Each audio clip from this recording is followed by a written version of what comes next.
geometría, es decir, los puntos, las rectas, los planos, que son los elementos fundamentales del tema. Vamos a empezar por puntos y por definir el lugar donde están esos elementos fundamentales. El espacio euclídeo n-dimensional, donde n es un natural, y Rn, el espacio euclídeo n-dimensional, son estos elementos que son n-uplas, donde tenemos cada una de estas coordenadas en los números reales. ¿Qué son estos? Los puntos, que después, bueno, ocuparán lugares geométricos que vamos a estudiar. Con cada una de estas coordenadas Rn en R.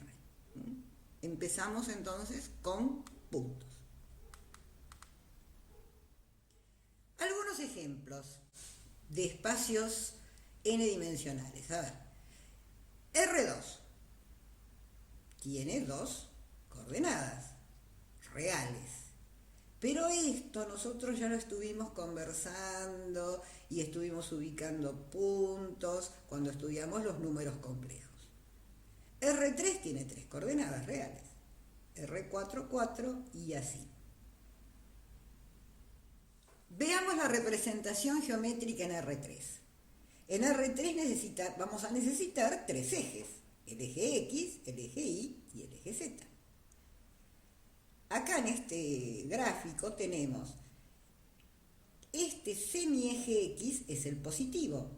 Acá también se ve que este semieje X va a ser el negativo. Acá ponemos los números positivos en este semieje Y. Y en este semieje Y los Y negativos. Y lo mismo para Z. Z hacia arriba, semieje positivo. Z hacia abajo, valores para Z negativos. El orden de las coordenadas es X y Z.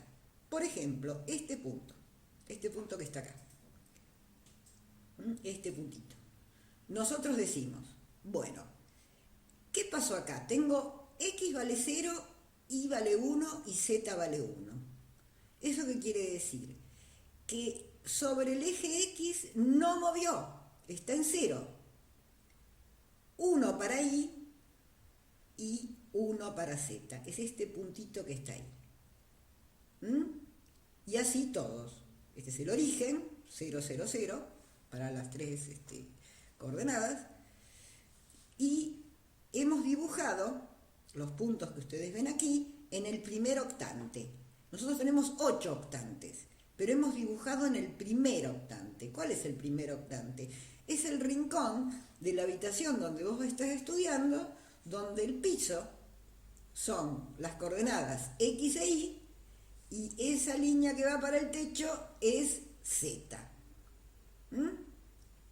Puede ir para el techo o puede ir para el sótano, ¿no? Pero el primer octante va para el techo. Este es el primer octante donde hemos dibujado. Ubicamos puntos en R3. Bueno, igualdad de puntos en Rn. ¿Cuándo dos puntos en Rn van a ser iguales? Bueno, cuando sean iguales coordenada a coordenada. Cuando A1 es igual a B1, A2 igual a B2 y así. Entonces, vamos a decir que el punto A es igual al punto B si solamente si las coordenadas son iguales coordenada a coordenada. Por ejemplo, 5 menos 3, 8 es igual a este punto, porque estas dos coordenadas son iguales, estas son iguales y estas son iguales. Coordenada a coordenada. Sin embargo, estos dos no son iguales. La primera coordenada es igual, pero la segunda no. Son puntos distintos. Ahora que sabemos identificar los puntos de Rn, vamos a empezar a operar con esos objetos. Vamos a sumar un punto A más un punto B. Un punto A de coordenadas A1 hasta N y un punto B de coordenadas de B1 hasta Bn. Tienen la misma cantidad de coordenadas. Si nosotros sumamos A más B, lo vamos a sumar coordenada a coordenada. Quiere decir que voy a sumar A1 más B1, la primera con la primera, y me va a dar la primera del resultado. A2 más B2 lo mismo y así hasta N más Bn. donde cada una de estas sumas es un número real, lo cual me hace pensar que la suma de puntos es cerrado para la suma. O sea, el conjunto de puntos con la operación suma cumple la ley de cierre. Además, si alguno de estos puntos fuera cero, suponete que B sea el origen, entonces A más B me va a dar A. Con lo cual claramente el neutro de la suma va a ser el cero. N ceros. Y el inverso, existe también el inverso, porque si nosotros tuviéramos que B es menos A1, menos A2, menos AN, entonces cuando lo sumamos nos da el neutro de la suma y claramente es el inverso. Resumiendo un poco las propiedades de la suma, nosotros tenemos la ley de cierre, la asociativa, la existencia del elemento neutro, la existencia del inverso aditivo y la propiedad conmutativa. Estas son las propiedades que nosotros ya hemos visto bastantes veces para la operación binaria suma. Ahora, la ley de cierre, por la experiencia que ya tuvimos, por la propia definición de suma, se cumple porque nos dio la suma un punto de Rn. La asociativa la vamos a probar, el elemento neutro ya sabemos que existe y es este, lo estamos mostrando aquí, este es el elemento neutro de la suma, y el inverso aditivo es cambiar el signo del punto en cada una de sus coordenadas, y esa suma nos va a dar 0. Y la ley conmutativa la vamos a probar. Vamos a probar la asociativa. Esto tiene un gran valor porque nosotros sabemos que la propiedad asociativa nos dice que tenemos que sumar de a 2. Esta sería la expresión muy conocida de la asociativa. Ahora, si nosotros sumamos primero B más C y después A, nos va a quedar A1 más, entre paréntesis, B1 más C1. Y lo mismo en todas las coordenadas. Pero recuerden que cada una de estas coordenadas está en R, y en R la asociativa se cumple. Por lo tanto, nosotros podemos decir que esta expresión es esta. A1 más B1 primero y después C1. AN más BN primero y después CN. Y esta es la riqueza de esta demostración, porque nosotros trasladamos el problema de n coordenadas a R. Como esto ya está resuelto en R, cada coordenada, entonces la aplicamos y la resolvemos en n coordenadas. Por lo tanto, se cumple la asociativa. Y lo mismo pasa para la conmutativa. Nosotros sabemos que la conmutativa nos dice que A más B es igual a B más A. ¿Y qué es A más B? A1 más B1 hasta n más Bn. Pero cada coordenada es real, entonces en R se cumple la conmutativa.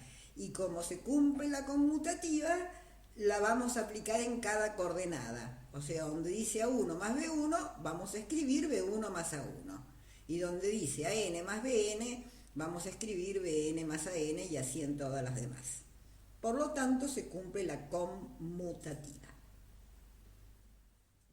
Un ejemplo numérico. Tenemos estos 3 puntos en R4, o sea, 4 coordenadas. Queremos sumar C más D y restarle E. Bueno, primero sumamos C más D y después le restamos E. Bueno, sumemos coordenada a coordenada. Menos 1 más 0, me da menos 1. Raíz de 2 más raíz de 2, 2 raíz de 2. 1 más menos 1 me da 0, 0 más 1, 1. Y ahora le restamos este punto. Ojo con los signos, porque ahí está el único peligro.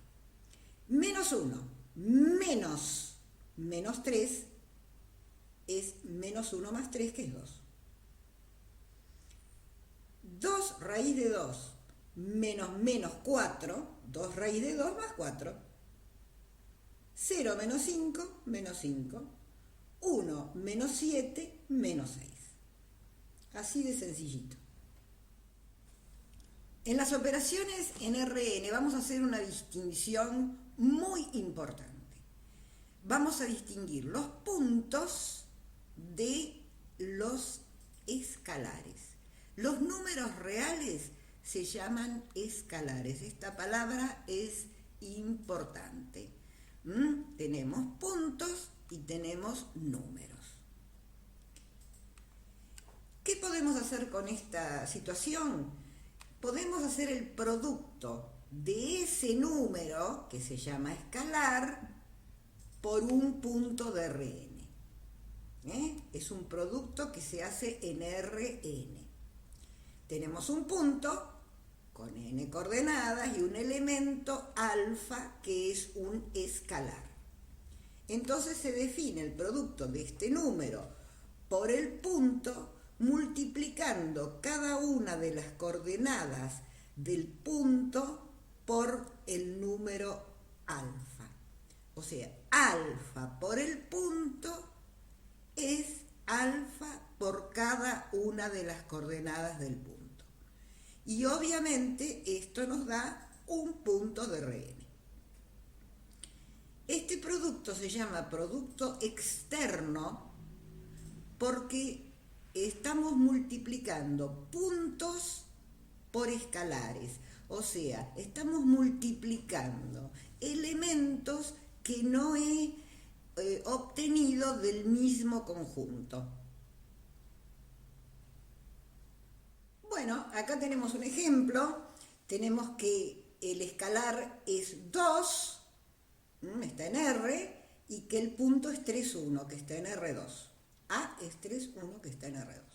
Y vamos a multiplicar 2 por 3, 1, lo cual me va a dar 2 por 3, 6, 2 por 1, 2. El punto 6, 2. Acá gráficamente, acá está el punto 3, 1 y acá está el punto 6, 2.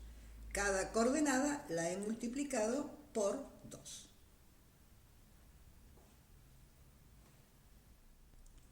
Estas ideas nos llevan a pensar en múltiplo escalar. Si tenemos dos puntos en Rn, A y B, y un escalar alfa, decimos que B es un múltiplo escalar de A si B es igual a alfa por A. Ahora, si B es un múltiplo escalar de A, si B es un múltiplo escalar de A, entonces A es un múltiplo escalar de B. Si el escalar alfa no es 0, yo puedo pasar este alfa al otro miembro dividiendo.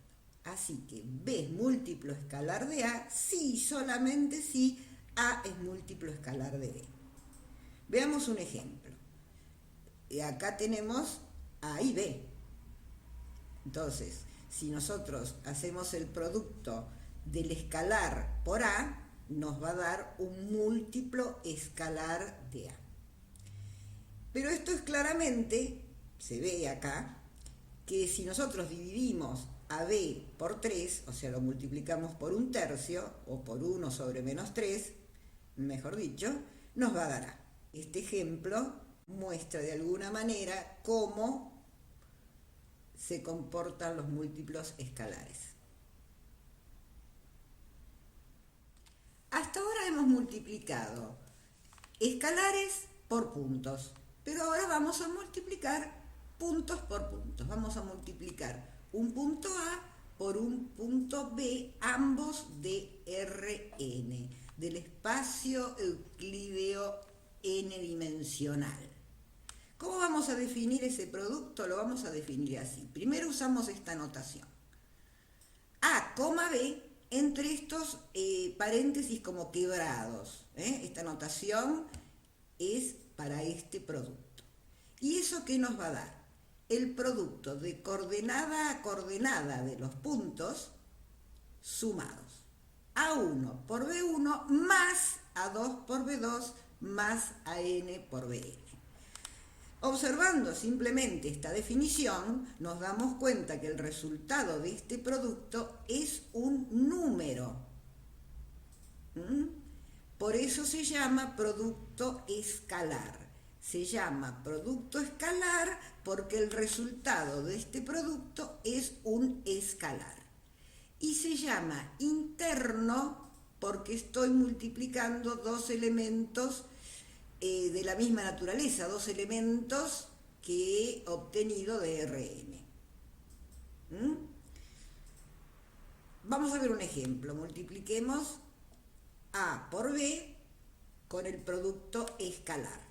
Entonces, escribimos esta notación, ¿no?, que ya se la señalé como importante, y multiplicamos 2 por 4, menos 3 por menos 1, un cuarto por 4 y menos 7 por 3. Bueno, hay que hacer las cuentas y nos va a dar 8 más 3 más 1 menos 21, que es menos 9. Acá está, menos 9, que nos dio un número. Veamos algunas propiedades del producto escalar. ¿El producto escalar será conmutativo? ¿Será igual A por B que B por A en el producto escalar? Bueno, aplicamos la definición. ¿Qué es A por B? Es la suma desde I igual 1 hasta N de AI por BI. A1 por B1 más A2 por B2 más AN por BN. Pero como este producto está en los reales y los reales son conmutativos, yo podría aplicar acá la propiedad conmutativa de los reales, acá adentro de la suma. Entonces me queda, en lugar de AI por BI, BI por AI. ¿Y esto qué es? Por definición de producto escalar o interno, es B por A. Es el punto B por el punto A. Por lo tanto, el producto escalar es conmutativo. Veamos si el producto escalar es distributivo. O sea, si el producto de la suma de estos dos puntos por este punto B es A por B más C por B.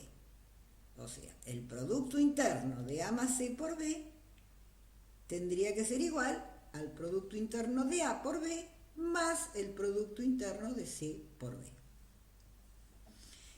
¿Pero qué es A por B? A por B, por definición, es esta suma. ¿Y qué es C por B? Por definición de producto interno, es esta suma. ¿Está bien? Ahora, nosotros podemos asociar de otra manera y poner bajo una sola suma estas dos, aplicando la ley asociativa de R, ¿no? Entonces, nos va a quedar la suma de A sub I por B sub I más C sub I por B sub I. Pero este también es un número real. Estos objetos que estoy sumando están en los reales. Entonces puedo aplicar la ley distributiva de R, sacando como factor común BI. Entonces, ¿qué me queda? AI más CI y afuerita BI. ¿Pero qué es esto por definición de producto interno? Es el producto de A más C por B.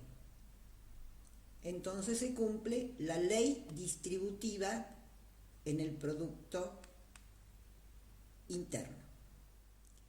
¿Qué nos dice esta propiedad del producto escalar? Nos dice que si tenemos dos puntos y un escalar alfa, entonces el producto de alfa por el producto escalar hace que ese alfa se multiplique por A o se multiplique por B. Pero esto por la definición sale inmediatamente, porque alfa por el producto escalar es alfa por esta suma de productos. Entonces ese alfa, como no depende de I, puede estar afuera, pero lo quiero adentro.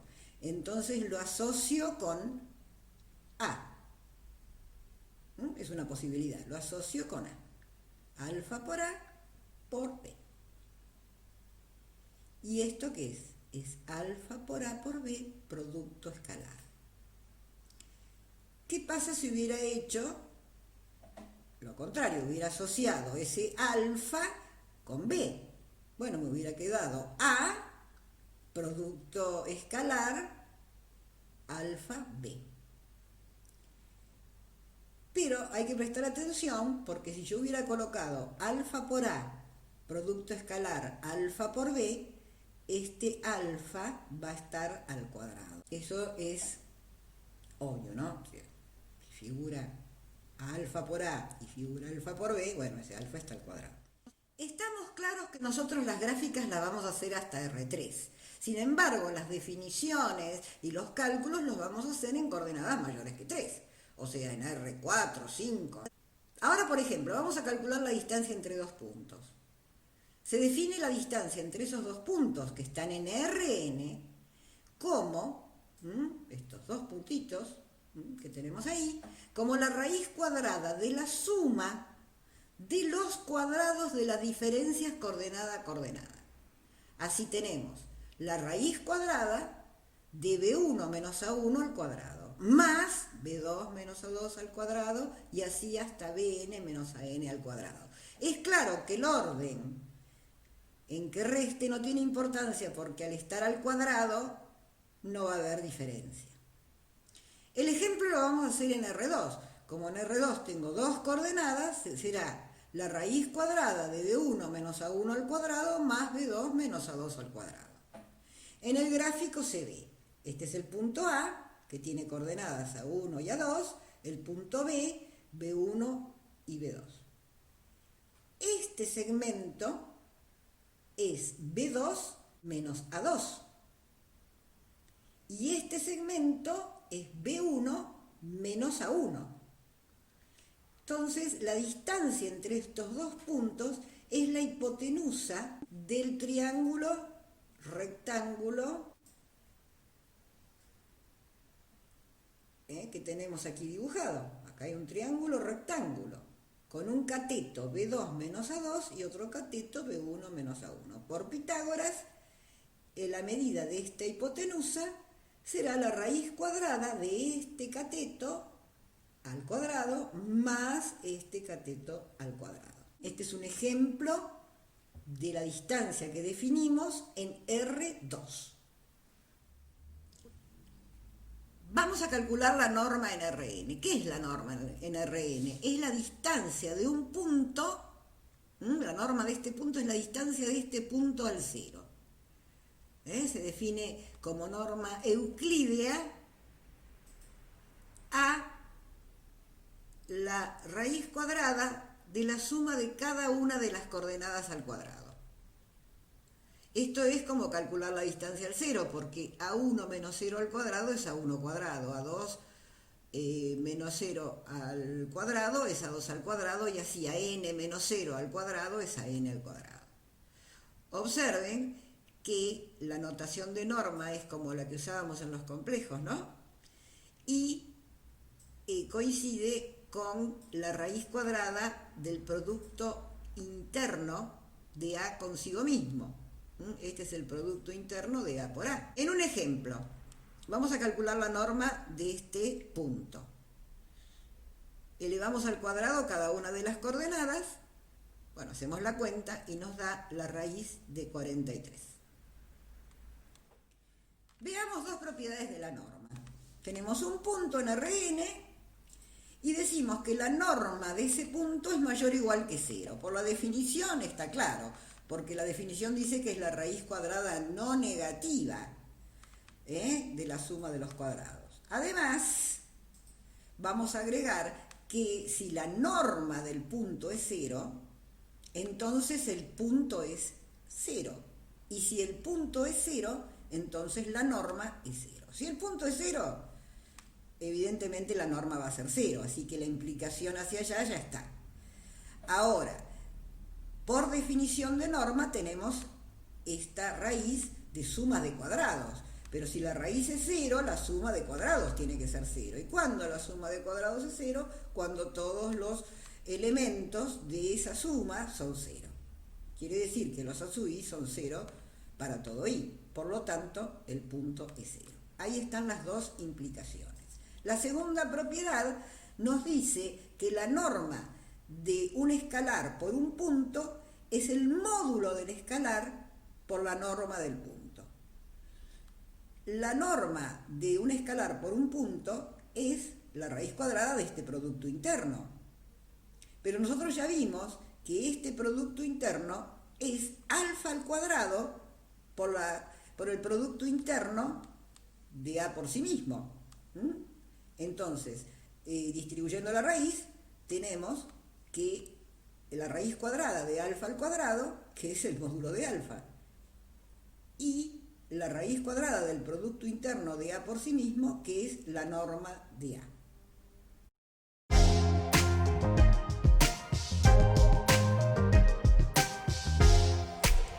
Bueno, vamos a hacer un ejemplo. Vamos a calcular la distancia entre dos puntos. El ejercicio 1D nos propone estos dos puntos muy particulares. El punto A, que empieza en 1 y llega hasta el valor n, y el punto B, que es al revés. Empieza en n menos 1, hasta llegar a 1. La distancia entre los dos puntos ya nos dimos cuenta que es la norma de la resta de esos puntos, por las definiciones que hemos visto. ¿Qué hacemos? Restamos los puntos. Nos queda n menos 1, n menos 3, n menos 5, y después 5 menos n, 3 menos n, 1 menos n. La norma de ese punto tenemos que calcular. Para no trabajar con raíz, y como este es un número positivo, mayor o igual que 0, también puede ser 0, vamos a calcular la distancia de los puntos, pero al cuadrado. Y miremos que cada coordenada es n menos un número impar. Y también observemos que cuando nosotros calculemos los cuadrados de cada una de estas coordenadas, va a ser lo mismo calcular n menos un impar al cuadrado que ese impar menos n al cuadrado. Ahora, si es un impar, si el número que estamos restando es un impar, va a tener la forma de un par menos 1, por la alternancia que tienen los números par, impar, par, impar. Entonces, vamos a escribir esta expresión general. La distancia de A a B al cuadrado es la suma de estos cuadrados, desde k igual 1 hasta n, donde acá hemos restado el impar que habíamos propuesto. Ahora, ¿qué nos conviene hacer para obtener el resultado de esta suma? Desarrollar esta expresión. Si nosotros elevamos al cuadrado esta expresión, nos va a quedar por el binomio cuadrado perfecto que ya conocemos, el primero al cuadrado, menos el doble producto del primero por el segundo, más el segundo al cuadrado. Haciendo las cuentas, nos queda esta expresión. Ahora bien, entonces la distancia entre esos dos puntos al cuadrado, que es esta suma, nos quedó expresada como esta suma, por las cuentas que hicimos. Ahora, la sumatoria se puede distribuir. Si nosotros hacemos la sumatoria de n más 1 al cuadrado, como no tiene k este término, va a ser la suma de n, digamos, como resultado va a dar n más 1 al cuadrado por n. Cuando hagamos la suma de este término, 4n sale de la suma multiplicando. ¿Y cuál es la suma desde k igual a 1 hasta n de k? N por n más 1 sobre 2. En este caso, el 4 sale de la suma y nos queda la sumatoria desde k igual a 1 hasta n de k cuadrado. ¿Y eso cuánto vale? N por n más 1 por 2n más 1 sobre 6. El ejercicio de la práctica 1 que nos aclaraba los resultados de la suma. Y otra vez tenemos menos 4 que multiplica a la suma de k igual a 1 hasta n de k. ¿Y eso cuánto vale? La suma de k igual a 1 hasta n de k. N por n más 1 sobre 2.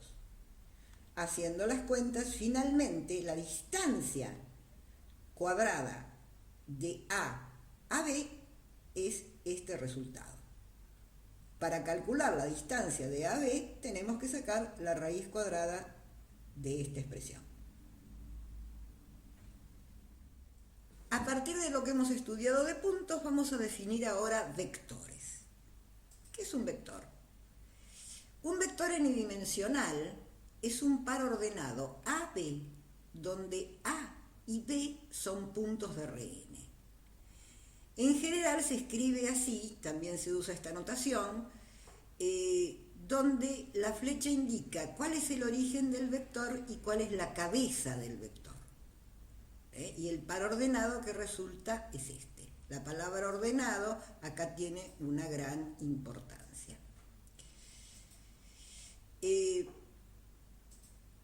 ¿Cómo nos imaginamos un vector nosotros idealmente? Como esta flecha, donde A es el origen, B es la cabeza y la flecha parte del origen y termina en la cabeza. Un vector tiene ciertas características que son magnitud, dirección y sentido. La magnitud es la medida del vector, el módulo. La dirección es el ángulo como siempre lo medimos, desde el eje positivo de las X hasta encontrarnos con el vector. Y el sentido es la orientación del segmento del origen al extremo. Acuérdense que yo les señalé que ordenado era algo importante, no es lo mismo el par AB que el par BA. Tienen distinto sentido. Veamos cuándo dos vectores son iguales. Dos vectores AB, CD son iguales cuando la diferencia entre la cabeza de uno menos el origen de ese vector es igual a la diferencia entre la cabeza del otro menos el origen de ese vector. Un ejemplo. Acá tenemos dos puntos, el punto A, que es el origen de un vector, y el punto B, que es la cabeza. Cuando los restamos, nos da el par 1, 3. Ahora, en este caso, la cabeza del vector es D, menos el origen, que es C, también nos da los mismos valores. Por lo tanto, estos dos vectores son iguales. Ya nos dimos cuenta que podemos encontrar muchos vectores que son iguales. Entonces, vamos a decir que nosotros vamos a elegir un representante de todos esos vectores. El que usualmente se toma es el que tiene origen en el origen de coordenadas. Entonces, nosotros podemos representar un vector de origen A y cabeza B como el vector 0b menos A. Este sería el representante de este vector. Ahora, también hay que tener cuidado porque un punto A puede pensarse como un vector 0A, ¿no es cierto? Por eso, cuando nosotros decimos A, hay que aclarar si es un punto o es un vector.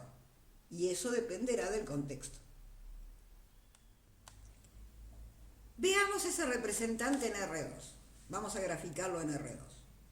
Tenemos el punto A como origen, el punto B como cabeza y el representante que está aquí, que va a ser el que vamos a elegir para que represente a todos los que son iguales. Muy bien. Este es el vector AB, libre. Y este es el vector 0b menos A. Este es el representante de todos los vectores que tienen este módulo, esta dirección y este sentido. Trabajar con el representante que tiene origen en 0 nos facilita las cuentas. Fíjense que yo tengo acá dos vectores que tienen origen en 0 y cabeza en A y en B. Entonces, si los tengo que sumar, sumo directamente coordenada a coordenada. Y si los tengo que restar, resto directamente coordenada a coordenada. La cuestión es que gráficamente, acá tenemos en R2 este gráfico, la suma de estos dos vectores, 0b con 0a, y la diferencia, por la regla del paralelogramo, nos van a quedar estos vectores resultantes. Donde el representante de la resta va a ser este. Quiere decir que podemos hacer la operación suma cuando elijo el representante 0A. El producto por un escalar también lo voy a hacer así. Alfa por el vector AB es el origen 0 y la cabeza alfa por B menos A. Para el producto escalar, acá voy a escribir en lugar de AB, B menos A por, en lugar de CD, D menos E. O sea, la cabeza del 0, de origen 0. La norma lo mismo. Bueno, la norma ya habíamos estudiado la distancia cuando calculamos la distancia entre dos puntos. Bueno, ahora vamos a analizar algunas propiedades de la distancia, pero asimiladas con la norma. Nosotros decimos que la distancia entre estos dos puntos que están en Rn es mayor o igual que 0, y que si la distancia fuera 0, estos dos puntos son iguales. Pero nosotros ya demostramos que la norma de B menos A es mayor o igual que 0, y la norma de B menos A es la distancia, entonces ya estaría demostrado. Ahora, si es 0, la norma tiene que ser 0, pero si la norma de esta diferencia es 0, necesariamente B tiene que ser igual a A.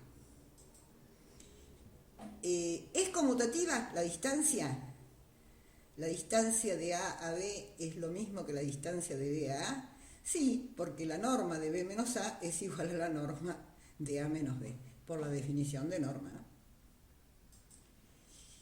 Ahora, esta propiedad dice que la distancia de AB es menor o igual que la distancia de A a C y de C a B. Esta es una distancia que nosotros calculamos cuando tenemos que ir de un lugar a otro.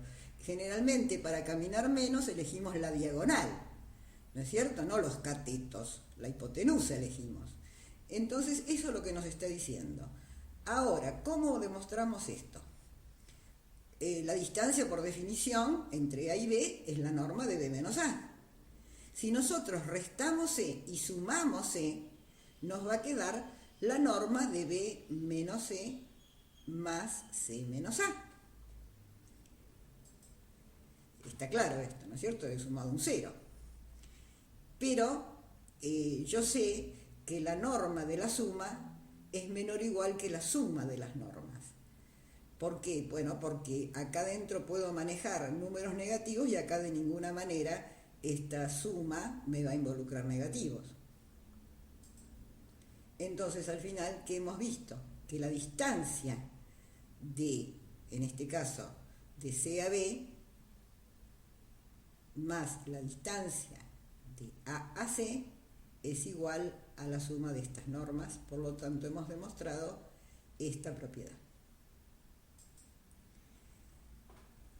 Vamos a ver ahora que si nosotros que queremos calcular la distancia de A más C a B más C, es lo mismo que la distancia de AB. Quiere decir que esas distancias se conservan por traslaciones. Aunque yo traslade estos puntos, la distancia no va a cambiar. Bueno, lo mismo. Escribimos la distancia de A más C a B más C como la diferencia, y finalmente se anula C y nos queda la distancia de A a B. Queremos conocer el ángulo entre vectores. Tomemos cualquier A y B en Rn, que ya sabemos que son cabezas de los vectores 0A y 0B, ambos no nulos. Esta desigualdad que tenemos aquí es la desigualdad de Cauchy-Schwarz, que veremos más adelante la demostración. Esta desigualdad me permite, como ni A ni B son nulos, pasar dividiendo este producto. Entonces me queda esta desigualdad. Pero esto es un número, y si nosotros sacamos el módulo, la norma de esta expresión, nos va a quedar que este cociente, sin el módulo está entre -1 y 1. Cuando nosotros hacemos la gráfica del coseno, entre 0 y pi está entre 1 y entre -1 y 1, ¿no es cierto? Los valores que va a tomar el coseno en ese intervalo. Y esto coincide exactamente con los valores de este cociente. Ahora, ¿cuánto vale el coseno de el ángulo entre los vectores? El producto escalar entre A y B sobre las normas de A por la norma de B. ¿Y cuánto será ese ángulo? Bueno, ese ángulo va a ser el arco coseno de ese cociente. Veamos vectores paralelos. ¿Cuándo dos vectores son paralelos? Bueno, tomemos dos vectores A y B, ambos no nulos, y decimos que tienen la misma dirección, es decir, que son paralelos cuando uno es múltiplo escalar del otro. O sea, si A es múltiplo escalar de B, entonces A y B son paralelos. Equivalentemente, vamos a utilizar el ángulo entre vectores. ¿Qué ángulo tendrían que tener estos dos vectores entre sí para que sean paralelos? Y bueno, tendría que ser el ángulo 0 o el ángulo pi. ¿Cuánto vale el coseno de 0? 1. ¿Cuánto vale el coseno de pi? -1. O sea que si este cociente nos da más o -1, A y B son paralelos. En el caso de perpendiculares, otra vez ambos no nulos, el coseno del ángulo entre A y B tendrá que ser 0, porque me tiene que dar que el producto escalar es 0 para que este cociente valga 0, ¿no es cierto? Entonces, ¿cuánto vale ese ángulo? ¿Cuánto vale el coseno de un ángulo 0? ¿Cuánto? El ángulo es pi sobre 2. El vector 0 es ortogonal a cualquier vector. Es perpendicular a cualquier vector.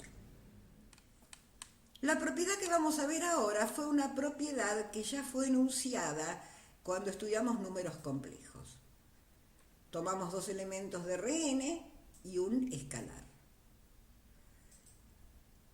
Y la propiedad nos dice que la norma de la suma es menor o igual que la suma de las normas. Como ya hemos conversado, acá puede haber restas y aquí de ninguna manera puede haber restas. Pero para demostrar esta propiedad tenemos que demostrar previamente la desigualdad de Cauchy-Schwarz que recién comentamos.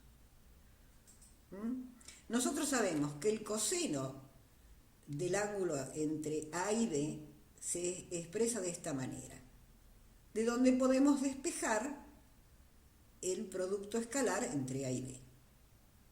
Pasamos multiplicando estas normas. Ahora, si nosotros calculamos la norma del producto escalar y calculamos la norma de esta expresión, la igualdad se conserva y nos queda la norma de todo este producto. Pero ya vimos que la norma se puede distribuir en el producto. Pero la norma de A, norma otra vez, es la norma de A. Y la norma de B, calculando la norma otra vez, es la norma de B. Y acá nos va a quedar la norma del coseno de alfa. Entonces, acá tenemos la norma de A por la norma de B por la norma del coseno. Pero el coseno de un ángulo está entre -1 y 1. 1 por la norma de A por la norma de B nos queda igual. ¿Qué hemos demostrado? Hemos demostrado que la norma del producto interno o el producto escalar es menor o igual que el producto de las normas. Pero nosotros queremos demostrar la desigualdad triangular que nos dice que la norma de la suma es menor o igual que la suma de las normas, por eso que habíamos hablado que acá puede haber restas, pero de acá de ninguna manera. Elevemos al cuadrado la norma de A más B. Por definición, es este producto escalar. Como ese producto escalar es distributivo, nos va a quedar esta expresión, la expresión que tenemos ahí. Distribuimos, ¿no? Ahora, observemos una cosita. Vamos a aplicar la desigualdad de Cauchy-Schwarz. ¿Por qué? Porque el producto escalar de A por A es la norma de A cuadrado y el producto escalar de B por B es la norma de B cuadrado. Y acá me va a quedar un trinomio cuadrado perfecto si esto es 2 veces la norma de A por la norma de B. Y así efectivamente fue, ¿no? La desigualdad de Cauchy-Schwarz me permite cambiar este término por este, observando que esa desigualdad está mayorada por esto. Entonces, esa expresión yo la puedo escribir como este binomio al cuadrado. Pero, ¿qué hemos demostrado? Que la norma de A más B al cuadrado es menor o igual que este binomio al cuadrado. Y si sacamos raíz, demostramos la desigualdad triangular.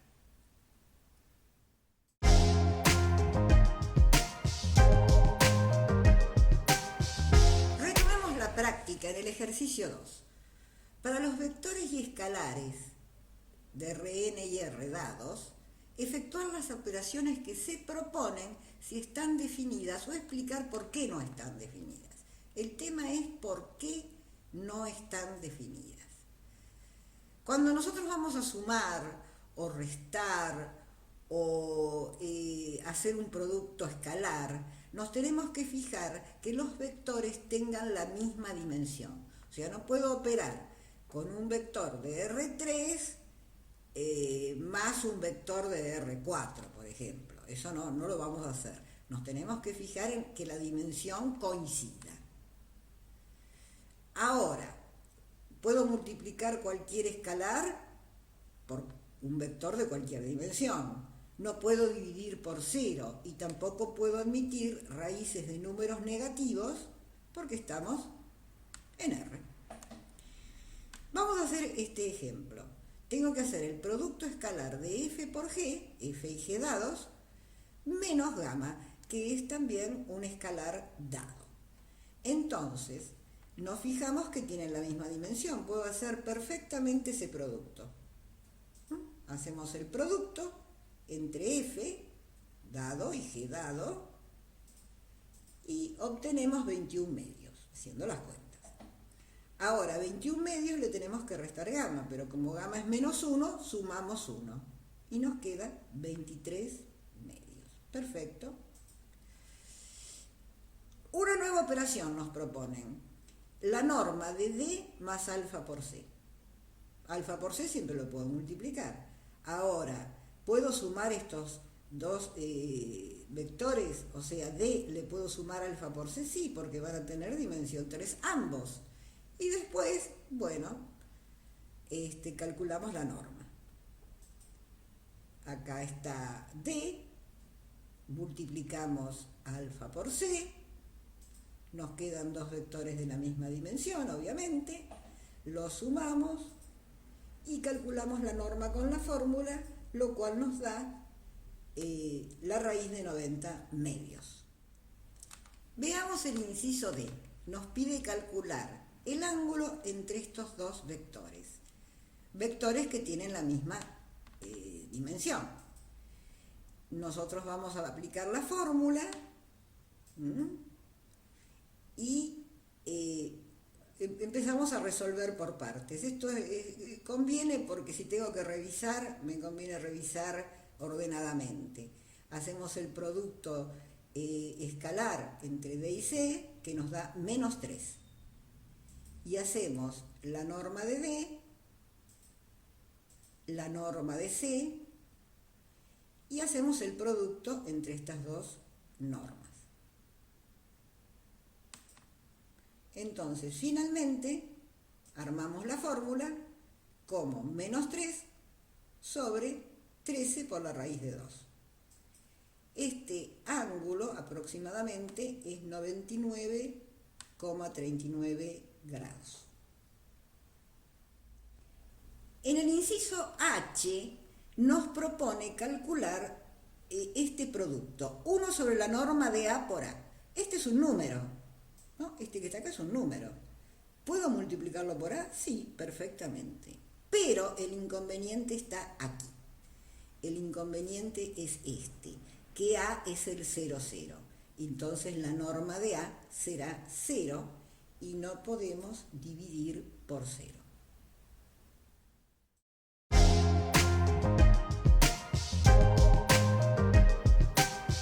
Vamos a definir los vectores E sub I.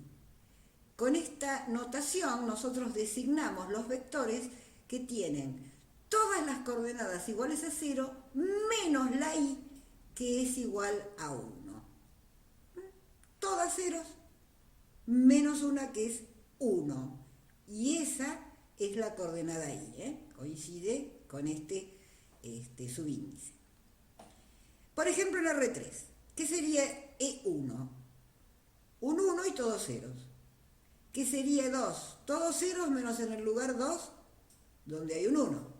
¿Qué sería E sub 3? Todos ceros menos en el lugar 3, que hay un 1. Acá tenemos los unos en los lugares que nos indica el subíndice.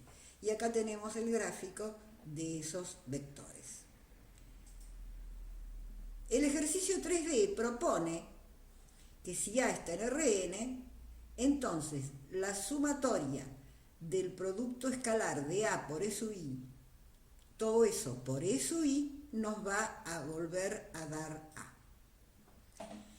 Démosle forma, A que sea de A1 hasta AN. E sub I ya sabemos la estructura que tiene. Multipliquemos escalarmente A por E sub I. ¿Qué va a pasar acá? Cuando nosotros multipliquemos escalarmente nos van a dar A1 por 0 más A2 por 0, pero cuando multipliquemos a I lo vamos a multiplicar por 1 y esta cuenta entonces nos va a dar A sub I. Ahora vamos a multiplicar este producto escalar por E sub I. Eso va a hacer que quede colocado el A sub I en el lugar I. ¿Estamos de acuerdo? A sub I por E sub I me va a dar un vector que son todos ceros menos en el lugar I donde va a estar A sub I. Y ahora sumemos. ¿Cómo es esa suma? Cuando I vale 1 me va a dar A1 y todos ceros. Cuando I vale 2 me va a dar todos ceros menos A2. Y así sucesivamente hasta llegar a A sub n, que van a ser todos ceros menos el último lugar, igual a sub n. Pero ¿qué pasa si yo sumo todos estos vectores? En el lugar A sub 1 no voy a tener otro valor, en el lugar que ocupa sub 1, en el lugar 1, no voy a tener otro valor más que ceros, menos en este lugar que está A sub 1. Para A sub 2 me pasa lo mismo. Tengo en uno de los vectores A sub 2 y en todos los demás vectores voy a tener ceros. Y así hasta llegar a sub n. Por lo tanto, la suma de todos estos vectores nos da A.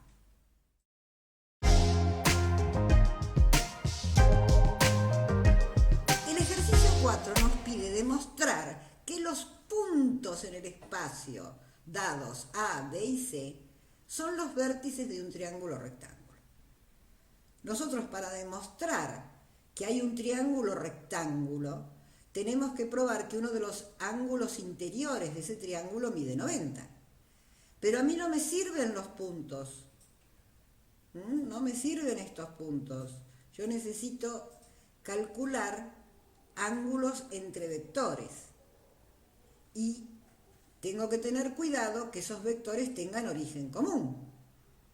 Por ejemplo, si nosotros decimos que tengo un vector AB, o sea, con origen A y cabeza en B, voy a tener el vector B menos A.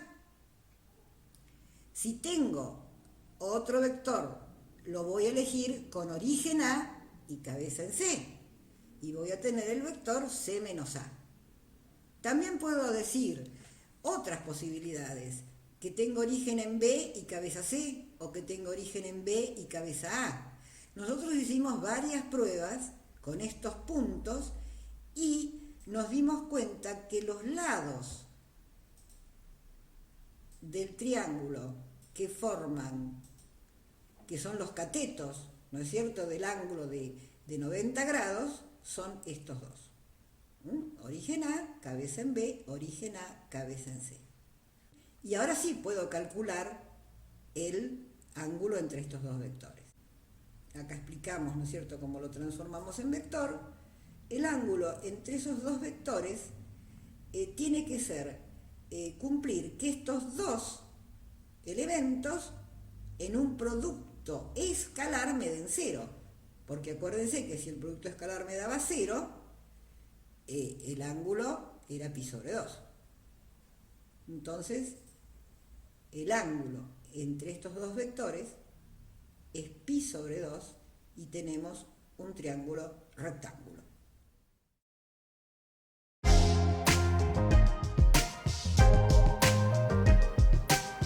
En el ejercicio 5A nos dice que tenemos A y B en Rn y que debemos probar que la norma de la suma de A más B al cuadrado menos la norma de la diferencia de A menos B al cuadrado es 4 veces el producto escalar de A por B. Este es un ejercicio interesante, pero además nos va a servir para hacer bastantes cuentas. Lo primero que vamos a hacer es darle forma a A. ¿Quién es A? A1 hasta N. ¿Quién es B? De B1 hasta Bn. La norma de la suma al cuadrado es la suma de todos estos cuadrados, por definición de norma. Y nosotros podemos desarrollar estos cuadrados. O sea, ¿qué sería 1 más B1 al cuadrado? A1 al cuadrado más 2A1B1 más B1 al cuadrado. Y lo mismo para todos los demás, ¿no? Hasta A sub n.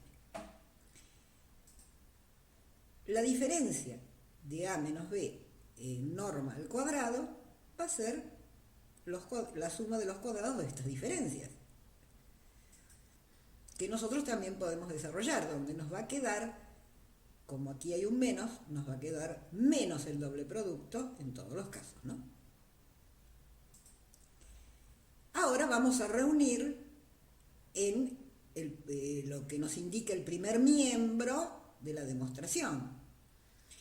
Entonces tenemos que restar estas dos expresiones. Esta expresión, ¿no es cierto? Le tenemos que restar a esta expresión. Esta. Pero fíjense que A1 al cuadrado menos A1 al cuadrado se va a ir, ¿no? Y B1 lo mismo, B1 al cuadrado se va a ir. En el primer trinomio se nos van los cuadrados. Pero el doble producto se va a sumar porque es 2A1B1 menos 2A1, o sea, se va a sumar. Ese menos, eso se va a sumar. Y así en todos los trinomios que nosotros tengamos. Los cuadrados se van a cancelar, pero los dobles productos nos van a quedar positivos. Entonces nos van a quedar todos los dobles productos multiplicados por 4, lo cual es 4 por la suma de A más BI cuando I varía entre 1 y N. Y eso es ni más ni menos que el producto escalar entre A y B.